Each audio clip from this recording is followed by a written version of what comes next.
पृथ्वीराज चौहान का जन्म चौहान वंश के क्षत्रिय राजा सोमेश्वर चौहान और कर्पूर देवी के घर हुआ था।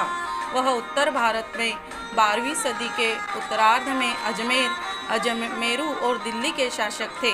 विभिन्न मतों के अनुसार पृथ्वीराज के जन्म के बाद पिता राजा सोमेश्वर ने अपने पुत्र के भविष्य फल को जानने के लिए गुरुजी को बुलाया, जहां पृथ्वीराज का भविष्य फल देखते हुए पंडितों ने उनका नाम पृथ्वीराज रखा। बाल्यावस्था से ही उनका बड़ा वैभवपूर्ण वातावरण में पालन पोषण हुआ। 5 वर्ष की आयु में पृथ्वीराज ने अजयमेरू वर्तमान में अजमेर में विग्रहराज द्वारा स्थापित सरस्वती कंठाभरण विद्यापीठ से वर्तमान में तो वो विद्यापीठ 2.5 दिन का झोपड़ा नामक एक मस्जिद है शिक्षा प्राप्त की। सरस्वती कंठाभरण विद्यापीठ में उन्होंने शिक्षा के अलावा युद्ध कला और शस्त्र विद्या की शिक्षा अपने गुरु श्री रामजी से प्राप्त की थी। 15 वर्ष की कम वर्ष में पृथ्वीराज ने अपने राज्य का सिंहासन संभाला। वह 6 भाषाओं में निपुण थे, जैसे संस्कृत, प्राकृत, मागधी, पैशाची, सौरसैनी और अपभ्रंश भाषा। इसके अलावा उन्हें मीमांसा, वेदांत, गणित, पुराण, इतिहास, सैन्य विज्ञान और चिकित्सा शास्त्र का भी ज्ञान था। महान कवि चंद्रवरदाई की काव्य रचना पृथ्वीराज रासों में उल्लेख किया गया है कि पृथ्वीराज चौहान शब्द भेदी बाण चलाने, अश्व व हाथी नियंत्रण विद्या में भी निपुण थे। आज की सेना में घोड़ों की सेना का बहुत अधिक महत्व था, लेकिन फिर भी हस्ती, हाथी सेना और सैनिकों की भी मुख्य भूमिका रहती थी, जिसके चलते पृथ्वीराज की सेना में 70,000 घुड़सवार सैनिक थे। जैसे जैसे पृथ्वीराज की विजय होती गई, वैसे वैसे सेना में सैनिकों की वृद्धि होती गई। नारायण युद्ध में पृथ्वीराज की सेना में केवल 2 लाख घुड़सवार सैनिक, 500 हाथी एवं बहुत से सैनिक थे। पृथ्वीराज ने युद्ध नीति के आधार पर दिग्विजय अभियान चलाया, जिसमें उन्होंने वर्ष 1177 में भादानक देशीय को, वर्ष 1182 में जैजाक भुक्ति शासक को और वर्ष 1183 में चालुक्य वंशीय शासक को पराजित किया था। जब पृथ्वीराज की वीरता की प्रशंसा चारों दिशाओं में गूंज रही थी, तब संयोगिता ने पृथ्वीराज की वीरता का और सौंदर्य का वर्णन सुना। उसके बाद वह पृथ्वीराज को प्रेम करने लगी।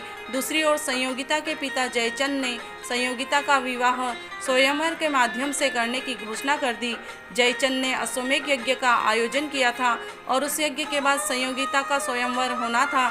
जयचंद अश्वमेध यज्ञ करने के बाद भारत पर अपने प्रभुत्व की इच्छा रखता था, जिसके विपरीत पृथ्वीराज ने जयचंद का विरोध किया। अतः जयचंद ने पृथ्वीराज को स्वयंवर में आमंत्रित नहीं किया और उसने द्वारपाल के स्थान पर पृथ्वीराज की प्रतिमा स्थापित कर दी। दूसरी ओर जब संयोगिता को पता लगा कि पृथ्वीराज सिंह चौहान स्वयंवर में उपस्थित रहेंगे, तो उसने पृथ्वीराज को बुलाने के लिए दूत भेजा। संयोगिता मुझसे प्रेम करती है, यह सब जानकर पृथ्वीराज ने कन्नौज नगर की ओर प्रस्थान किया। स्वयंवर काल के समय जब संयोगिता हाथ में वरमाला लिए उपस्थित राजाओं को देख रही थी, तभी उनकी नज़र द्वार पर स्थित पृथ्वीराज सिंह चौहान की मूर्ति पर पड़ी। उसी समय संयोगिता मूर्ति के समीप आ जाती है और वरमाला पृथ्वीराज की मूर्ति को पहना देती है। उसी क्षण घोड़े पर सवार पृथ्वीराज राजमहल में आते और सिंहनाद के साथ सभी राजाओं को युद्ध के लिए ललकारने लगे हैं। पृथ्वीराज संयोगिता को लेकर इंद्रप्रस्थ, आज दिल्ली का एक भाग है, और निकल पड़े। इस बीच अफगानिस्तान का शासक मोहम्मद शहाबुद्दीन गोरी अपनी सेना लेकर भटिंडा तक आ पहुंचा। भटिंडा का किला अपने कब्जे में कर लिया। पृथ्वीराज सिंह चौहान ने गोरी के कई सैनिकों को मार डाला। पृथ्वीराज ने 18 युद्धों में से 17 बार गोरी को हराया था। चंद जी, जो कि संयोगिता के पिता थे, उन्होंने गोरी से हाथ मिला लिया। एक दिन अचानक गोरी ने पृथ्वीराज की सेना पर आक्रमण कर दिया। वह धोखे से पृथ्वीराज व उनके मित्र चंद्रवरदाई को बंदी बना लिया। गोरी ने पृथ्वीराज की दोनों आंखें निकलवा दी थी।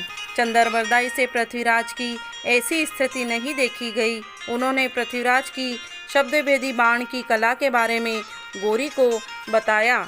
एक दिन गोरी अपने सिंहासन पर बैठा था, तब चंद्रवरदाई ने पृथ्वीराज सिंह को अपने दोहे के माध्यम से सिंहासन की दूरी बताते हुए कहा, 4 बांस 24 गज, अंगुल अष्ट प्रमाण, ता ऊपर सुल्तान है, मत चूके चौहान।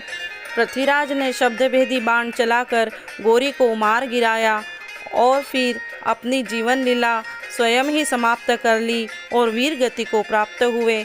ऐसे थे वीर योद्धा पृथ्वीराज सिंह चौहान। जय हिंद, जय राजपूताना।